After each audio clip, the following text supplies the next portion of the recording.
নমস্কার বন্ধুরা, সকলকে সুপ্রভাত। আমি দীপিকা আবারও নতুন আরও একটি ব্লগে তোমাদের অনেক ওয়েলকাম, অনেক অনেক ভালোবাসা জানিয়ে আজ বৃহস্পতিবার সকাল সকাল তোমাদের সঙ্গে ব্লগটা শুরু করে দিলাম। সময় কিন্তু এখন ঘড়ির কাঁটাতে ওই 7:30। আমার সমস্ত বাসি কাজকর্ম সব হয়ে গেছে, বাইরের যা কাজকর্ম ছিল সব হয়ে কিন্তু আজকে গোপুসোনাকে ঘুম থেকে জাগিয়ে এখন চলে এসেছি রান্নাঘরে।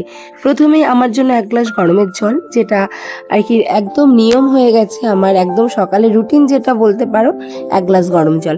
আর তারপর করে নিলাম তোমার দাদা ভাইয়ের জন্য 1 কাপ গরম গরম চা, দুধ চা। আর সেখান থেকে একটুখানি দুধ বেঁচেছিল, সেটা কিন্তু আমি আমার জন্য রেখে দিয়েছি সকালে টিফিনে দুধ রুটি খাবো বলে। আর এদিকে দেখো 4টে রুটি করেছিলাম, একটা রুটি অন্বেষা খেয়েছিল, আর একটা রুটি কিন্তু তোমার দাদা ভাই চা দিয়ে খেয়েছিল।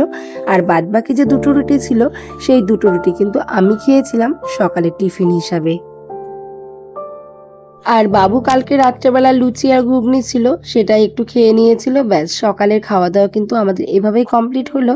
আর এখন থেকে কিন্তু সকাল 10টা পর্যন্ত একদম নিশ্চিন্ত। কারণ অনেকেই আছো যারা সকালে টিফিন করো, তারপর আবার দুপুরে ভাত খাও, যেটা আমি করি। কিন্তু সবাই তো সমান হয় না, আর সবার পেটের খিদেও সমান হয় না, আর সবার কিন্তু খাওয়ার চাহিদাটাও সমান হয় না। আর আমাদের বাড়িতে কিন্তু আমি প্রথম বিয়ে হয়েছে তখন থেকেই দেখে আসছি যে আমাদের বাড়িতে কিন্তু খুব সকাল সকাল ভাত হয়ে যায়, খুব সকাল সকাল ভাত হয়ে যায়, এবং ওরা কিন্তু সকালে ভাত খেয়ে নেয়। তো সেই রকম অভ্যাস আসলে বলে না, যে যেখানে থাকে আর যে যে পরিবেশে থাকে সেই পরিবেশে মানিয়ে নিতে গেলে কিন্তু তাদের যে পারিপার্শ্বিক অভ্যাসগুলো আছে সেগুলো কিন্তু একদমই নিজের অভ্যাস হয়ে যায়। সবাইকে সকালে টিফিন দিয়ে দিয়েছি, টিফিন খেয়ে যে যার মতো কাজে ব্যস্ত। তোমার দাদা ভাই বসে গেছে কাজে, আমি আমার কাজে, আর ছেলে পড়তে বসেছে, আর মেয়ে কিন্তু খাওয়া দাওয়া করে পড়তে চলে গেছে। আর এখন দেখো আমি ভাতটাও চাপিয়ে দিচ্ছি। তো তোমরা কি একটা জিনিস খেয়াল করেছো, যখন আমি চালের ডিব্বাটা চালের ড্রামটা আমি নিলাম, তখন কিন্তু আমার যে চালের ভেতরে একটা কৌটো পাত্র, সেটা কিন্তু একদম পরিপূর্ণ ছিল। আবার যখন আমি চালটাকে রাখলাম, চালটা মেপে নেওয়ার পর কৌটোটার মধ্যে ভরে রাখলাম ওই চালের ডিব্বাটা, তো ওটার মধ্যে কিন্তু আবারও পাত্রটা আমি পরিপূর্ণ করে রেখে 3 মুষ্টি চাল কিন্তু আমি ড্রামের মধ্যে রেখে দিলাম। আসলে এগুলো কিন্তু আমাদের সঞ্চয়ের পথ। আর যেহেতু মা লক্ষ্মীর বাসস্থান রান্নাঘরে, আর সবসময় দেখবে চালের কৌটো, ভাতের হাঁড়ি, রান্নাঘর, এগুলোতেই কিন্তু মা লক্ষ্মীর বসবাস। তো সেক্ষেত্রে মা লক্ষ্মী যাতে সন্তুষ্ট থাকেন, আমাদের কিন্তু নিয়ম নিষ্ঠা করে অন্তত পক্ষে রান্নাঘরের কাজটা কি, এমনকি সংসারের প্রত্যেকটা কাজ, সংসার মানেই তো লক্ষ্মী, তাই না? তো সংসারের প্রত্যেকটা কাজ কিন্তু আমাদের নিয়ম নিষ্ঠা করে করাটাই ভালো। এতে কিন্তু ঘরের লক্ষ্মীশ্রীও বজায় থাকে। আর এই লক্ষ্মীশ্রী বজায় রাখার জন্য কিন্তু আমরা প্রত্যেকটা গৃহবধূ সকাল থেকে অনেক রকম চিন্তা ভাবনা করে নিয়ম মাফিক কিন্তু কাজগুলোকে করে থাকি। কারণ সংসার মা লক্ষ্মীর বাস, আর সংসারে যদি একবার অলক্ষ্মী ঢুকে যায়, তাহলে কিন্তু সেখানে সেই সংসারে কারোর আর নিস্তার থাকে না। তো আমাদের উচিত সবাইকে নিয়ম নিষ্ঠার সাথে ভালোবেসে সংসারটা করা, কারণ সংসার ভালোবাসার জায়গা। সংসার হচ্ছে একটা মন্দিরের মতো, সেখানে কিন্তু পুজো করা হয়, সেখানে কিন্তু হিংসা, লোভ, অহংকার এগুলো থাকা একদমই উচিত নয়। যাই হোক, তোমাদের সঙ্গে গল্পে গল্পে কিন্তু অনেকখানি কাজ আমি এগিয়ে নিয়েছি। ওদিকে মাছ রেখেছিলাম, মাছওয়ালা কাকু এসেছিল বাড়িতে, 2 রকমের মাছ নিয়েছিলাম, রিঠে মাছ আর ভোলা মাছ। 2টো মাছই কিন্তু আমাদের প্রিয়। তো যাই হোক, একটা মাছ আজকে রান্না করব, ভোলা মাছটা। আর রিঠে মাছটা কিন্তু আমি ফ্রিজে রেখে দিয়েছি, কন্টেনারের মধ্যে করে ভরে ফ্রিজে কিন্তু রেখে দিয়েছি। চাইলে কিন্তু আজকে আমরা 2টো মাছ খেয়ে নিতে পারতাম, কিন্তু না, একটা মাছ খেলাম, একটা মাছ রেখে দিলাম। ওই যে বললাম, সংসার হচ্ছে সঞ্চয়ের পথ। ইচ্ছে করলে 2টো মাছ কেন, ইচ্ছে করলে মাছ, মাংস, ডিম, ডাল একদিনেই খাওয়া যায়। তবে আমরা কি সেটা খাই? একদম খাই না। কারণ হিসেব করে চলাটাই কিন্তু সংসারের নিয়ম। আজকে একটা মাছ তুলে রাখলাম বলে, আর একটা মাছ রান্না করলাম বলে অনেকের মনে কিন্তু আসতে পারে আমি কিপটে। তবে আমি কিপটে নই। হিসাব করে চলাটাকে কিন্তু কিপটেমি বলে না, বললে কিন্তু সেটাকে ভুল বলা হয়। কারণ সংসারে তো একজনের ইনকাম যদি থাকে, সেখানে 5টা মানুষ যদি থাকে, আর সেই সংসারে যদি 2টো ছেলে মেয়ে পড়াশোনা অনেক খরচ, অনেক কিছু থেকে যায়, অনেক ব্যাপার আছে। তো সেইগুলো যদি আমি হিসাব করে না চলি, তো দিন শেষে বা বছর শেষে, মাস শেষে কিন্তু আমাদের হিসাব এসে দাঁড়াবে জিরো। তো জিরোতে যাতে না আসি, কারণ টাকা ছাড়া তো আজকালকার যুগে এক পা এগোনো যায় না। সততা, ভালোবাসা এসবের তো একদম প্রয়োজন, সবার আগে এগুলো প্রয়োজন, কিন্তু তার সঙ্গে সঙ্গে কিন্তু টাকারও প্রয়োজন। টাকা ছাড়া কিন্তু আমরা এক পাও নড়তে পারি না।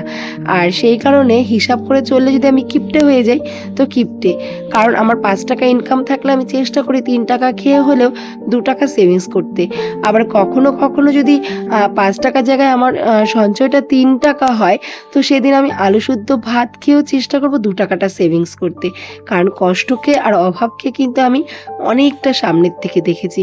সেই অভিজ্ঞতা থেকে, সেই শিক্ষা থেকে আমি একটা কথাই শিখেছি, যে জীবনে আর কিছু করো বা না করো, কিছু হলেও সেভিংস করো ভবিষ্যতের জন্য।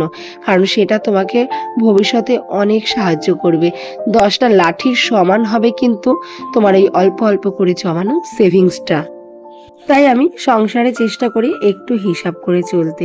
তোমাদের সঙ্গে গল্পে গল্পে কিন্তু সমস্ত রান্নাটাই হয়েছে। আর তোমরা কিন্তু ভিডিওতে আরেকটা জিনিস ফলো করেছো, সেটা হলো একটা কাপড়ের টুকরোতে কিন্তু আমি মুসুর ডাল সেদ্ধ দিয়েছিলাম। তোমরা যারা এইভাবে খাওনি, যারা মানে মুসুর ডাল ঘটিতে সেদ্ধ দাও বা কড়াইতে সেদ্ধ দাও বা যে কোনো প্যানে সেদ্ধ করো, সেটা না করে কখনো তোমরা একটা সুতির সাদা কাপড়, পরিষ্কার পরিচ্ছন্ন কাপড়ে এভাবে মুসুর ডালটা ধুয়ে সেদ্ধ করে ভাতে দিয়ে খেয়ে দেখবে, খুব দারুণ টেস্টি। তখন আর তোমাদের একটুও মন চাইবে না যে কড়াইতে বা ডালের ঘটিতে ডাল সেদ্ধ করে খেতে। আমার তো ভীষণ ভালো লাগে। আমি এই সাদা কাপড়ের টুকরোটা আমার মায়ের কাছ থেকে এনেছিলাম, এনে কিন্তু আমি ওইটাকে যত্ন করে রেখেছিলাম। ওটাকে কিন্তু এখন এই যে ডাল সেদ্ধ দিই, আবার ডাল সেদ্ধ হয়ে গেলে আমি কিন্তু সঙ্গে সঙ্গে ধুয়ে ভালো করে শুকিয়ে আমি কিন্তু একটা পরিষ্কার জায়গায় রেখে দিই। আর আজকে রান্না করেছিলাম কিন্তু ওই ডাল সেদ্ধ, করলা ভাজা আর ভোলা মাছের সর্ষে পোস্ত দিয়ে ঝাল। একটা কথা বলে দিই, মাছটা কিন্তু দারুণ টেস্টি হয়েছিল। তারপর দেখো এখন রান্নাঘরটাকেও নিট অ্যান্ড ক্লিন ভাবে পরিষ্কার করে নিচ্ছি। চেষ্টা করি রান্না করার সঙ্গে সঙ্গেই রান্নাঘরটাকে সুন্দরভাবে পরিষ্কার করার। তবে মানুষের পরিস্থিতি আর কাজের চাপ তো সবসময় সাথ দেয় না, এক এক দিন এক এক রকমভাবে চলতে হয় আমাদের। তবে বেশিরভাগ দিন কটাই চেষ্টা করি রান্না করার সঙ্গে সঙ্গে রান্নাঘরটাকে নিট অ্যান্ড ক্লিনভাবে, সুন্দরভাবে পরিষ্কার করে রাখার। কারণ মা লক্ষ্মী তো আমাদের রান্নাঘরেই বসবাস করেন, রান্নাঘরেই তার ঘোরাফেরা, রান্নাঘরেই তার বাসস্থান। তাই এখানে যদি রান্নাঘরটা অপরিষ্কার বা নোংরা রাখি, সেখানে তো মা লক্ষ্মী চমকে যাবেন, ভয় পাবেন। তো সেক্ষেত্রে রান্নাঘরটা কিন্তু আগে পরিষ্কার করে রাখা উচিত। আমি চেষ্টা করি সবসময় রান্নাবান্না সেরেই আগে তাড়াহুড়ো করে রান্নাঘরটাকে পরিষ্কার করার। গ্যাসটাকে ভালো করে সার্ফ দিয়ে মেজে নিলাম। আর ওপরে যে আমি গাছগুলো রেখেছিলাম, মানি প্ল্যান্ট, স্নেক প্ল্যান্ট, সেই গাছগুলো নামিয়েও আজকে ওই জায়গাটা পরিষ্কার করে দিলাম। আর এখানে এই টেবিলটাকেও ভালো করে মুছে দিলাম। যদিও বা নোংরা হয়নি, তবুও আলগা কিন্তু একটা ধুলো পড়ে। তারপরে কিন্তু গ্যাস টেবিলের টপ কাউন্টার সব কিছু পরিষ্কার করে বাসনগুলো ধুয়ে কিন্তু জায়গায় রেখে রান্নাঘরের কাজটা একদম পরিপাটি করে চলে এসেছি ঘরে। আর এখন ঘরটাকেও ভালো করে পরিষ্কার করে নেব। এই যে দেখো, কালকে যে জামা কাপড়গুলো ধুয়েছিলাম ঘর দিয়ে মেলে দিয়েছিলাম, অর্ধেকের বেশি শুকিয়ে গেছিলো ছাদে, আর যেটুকু ভেজা ছিল ঘর দিয়ে মেলে দিয়েছিলাম। আর সেগুলোই সোফার মধ্যে কিন্তু সকালে জড়ো করে রেখেছিলাম। আর ওগুলোই দেখো এখন কিন্তু পরিষ্কার করে সমস্তটা পরিষ্কার করে ভাঁজ করে নিলাম। আর সোফাটাও প্রত্যেক দিনের মতো আজকে কিন্তু আবারও একটু ঝেড়ে নিলাম, কারণ সোফাটার মধ্যে সবাই এসে বসে, তো একটু পরপরই কিন্তু কুঁচকে যায়। কাপড়টা নোংরা হয় না, কিন্তু কাপড়টা কুঁচকে যায়। সেটা কিন্তু রোজই আমাকে পরিষ্কার করতে হয়। আজকে ঘর পরিষ্কার করছি বলে যে সেটা 7 দিন থাকবে এমনটা কিন্তু নয়। প্রত্যেক দিনই কিন্তু 2বার 1বার করে আমাদের ঘর পরিষ্কার করতে হয়। তো ঘরটার পরিষ্কার করে এখন দেখো আবারও ঘরটা ভালো করে পরিষ্কার করে ঝাড়ু লাগিয়ে নেব। এরপরে কিন্তু ঘরটা মুছে নিয়েছিলাম, সেটা সম্পূর্ণ অফ ক্যামেরাতে। আমি কিন্তু এভাবেই সকাল থেকে একদম স্টেপ বাই স্টেপ নিয়ম মাফিক সংসারে লক্ষ্মীশ্রী বজায় রাখতে সংসারের কাজগুলোকে এইভাবেই সুন্দর করে পরিষ্কার পরিচ্ছন্নভাবে করে রাখার চেষ্টা করি। কারণ আমাদের মতো গৃহবধূদের হাতেই থাকে লক্ষ্মীশ্রী বজায় রাখার চাবি। আর এই লক্ষ্মীশ্রী যদি আমরা সংসারে বজায় রাখতে পারি, তাহলে কিন্তু আমরা সংসারে অশান্তি, কলহ, ঝগড়া ঝামেলার থেকে অনেকটা দূরে থাকতে পারি, এবং কিন্তু মা লক্ষ্মীরও কৃপা আমাদের ওপরে বর্ষণা হয়। সেক্ষেত্রে কিন্তু সংসারে সুখ শান্তি বজায় থাকে। যদিও আমাদের ইনকাম খুবই সামান্য, তবুও এই অল্প ইনকামের মধ্যে, সামান্য ইনকামের মধ্যে চেষ্টা করি সমস্ত সংসারের কাজগুলোকে একটু রুটিন মাফিক, নিয়ম মাফিক করার। দেখবে সকালে যখন তুমি ঘুম থেকে উঠবে, চোখটা খুলে যদি একবার ঠাকুরকে দর্শন করে নমস্কার করে নাও, তাহলে কিন্তু মানে একটা প্রশান্তি কাজ করে। তারপরে যখনই সংসারের কাজটা আমরা শুরু করব, প্রথমে তো বাসি কাজ করবোই, কারণ বাসি কাজের মধ্য দিয়েই কিন্তু আমাদের লক্ষ্মীশ্রীর দিনটা আর কি শুরু হয়। কারণ বাসি কাজ কথাটা শুনতে মনে হয় ছোট্ট, কিন্তু বাসি কাজের মধ্যে লুকিয়ে থাকে সারা দিনের সমস্ত এনার্জেটিক কাজগুলো, আর সেখান থেকেই কিন্তু আমরা এনার্জি খুঁজে পাই। তো যাই হোক, এই অল্প ইনকামের মধ্যেও বুদ্ধি করে চলি বলেই হয়তো সংসারটা আজকে এত সুন্দরভাবে গুছিয়ে তুলতে পেরেছি। কারণ একটা সময় ছিল আমার যখন আমি আলু সেদ্ধ ভাতও খেতে পারতাম না। সারাদিন কাজ করে তোমার দাদাভাই টাকা নিয়ে আসতো, তারপরে কিন্তু আমাদের রান্না হতো, চাল আলু এনে তারপরে কিন্তু খাওয়া হতো। তবে সেইখান থেকে দাঁড়িয়ে আজকে আমি এই জায়গাটায় আসতে পেরেছি, সেটা কিন্তু সম্পূর্ণই ভগবানের আশীর্বাদে। মা লক্ষ্মীর কৃপা দৃষ্টি যদি না থাকতো, তাহলে হয়তো ওই অতটা অভাবের থেকে, মানে কতটা অভাবে যে আমি ছিলাম সেটা হয়তো তোমাদের আজকে আমি ভাষায় প্রকাশ করতে পারছি না।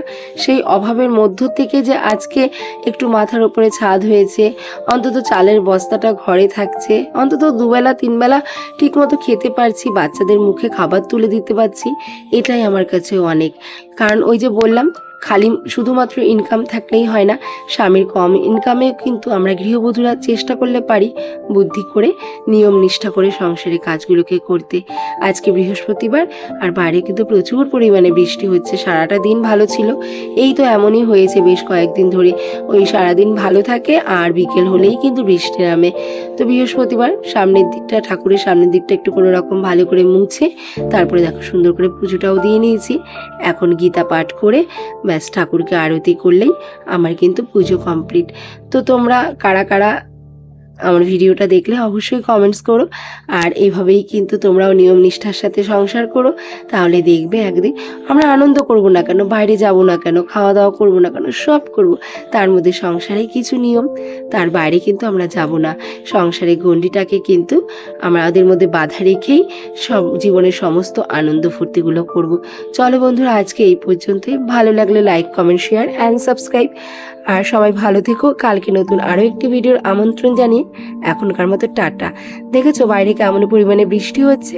চলো বৃষ্টি দেখতে দেখতে তারপরে দুপুর খাওয়া দাওয়া করবো, অনেকটাই বেলা হয়ে গেছে আর প্রচুর পরিমাণে কিন্তু খিদেও পেয়ে গেছে। চলো তাহলে আমরা খাওয়া দাওয়া করে নিই, তোমরাও খাওয়া দাওয়া করে নাও। টাটা সবাইকে।